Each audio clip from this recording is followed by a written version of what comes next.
Alors, pour la deuxième fonction, c'est à peu près pareil. Hein. Donc, on va commencer par x carré moins 4 égale 0. Donc, ça, pour être sûr de ne pas me tromper, je vais d'abord le factoriser en x moins 2 fois x plus 2 égale 0. C'est un produit remarquable, hein, x carré moins 4. Donc, j'ai x moins 2 égale à 0 et x plus 2 égale à 0. Et donc ça, si j'isole, j'ai x qui vaut 2 et x qui vaut moins 2. Donc n'oubliez pas, si vous faites x carré égale à 4, quand vous mettez x, c'est plus ou moins racine de 4. Alors la deuxième, celle-là, elle va aller un petit peu plus vite. Hein. 1 moins x égale à 0. C'est la même chose que x égale à 1. Ici, j'ai un dénominateur, 1 moins x, donc je n'oublie pas d'écrire CE, condition d'existence, x différent de 1. Et celle-là, celle de mon dénominateur. On ne les oublie pas. Alors, j'ai 3 racines, donc moins 2, 2 et 1. Je les range par ordre croissant, donc premier moins 2. Ensuite 1. Ensuite 2, pour finir. Hop. Pareil que tantôt, j'ai deux fonctions. X carré moins 4. Hop, bon, je vais déjà la faire. Donc x carré moins 4, elle s'annule en moins 2 et en 2, donc je mets des zéros.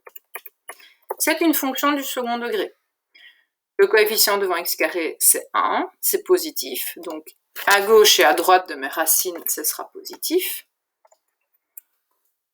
Et entre les deux, ce sera négatif.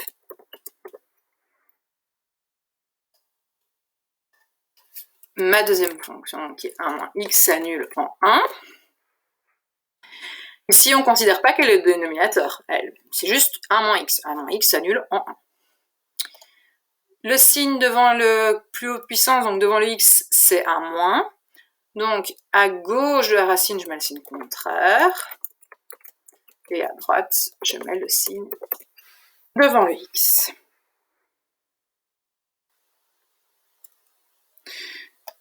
Hop, donc ça, c'est pour la première partie.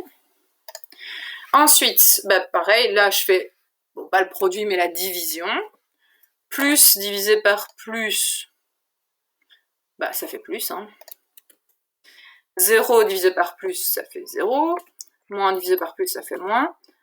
Un négatif divisé par 0, ça n'existe pas. Donc là, il faut juste faire attention hein, quand vous avez des dénominateurs. Ici, ça ne peut pas exister, c'est un dénominateur.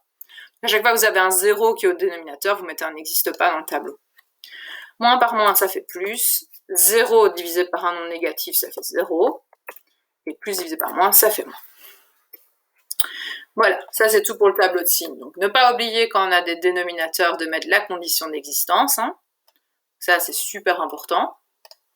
Et dans le tableau de signes, du coup, avec la condition d'existence, au final on a l'apparition d'un n'existe pas.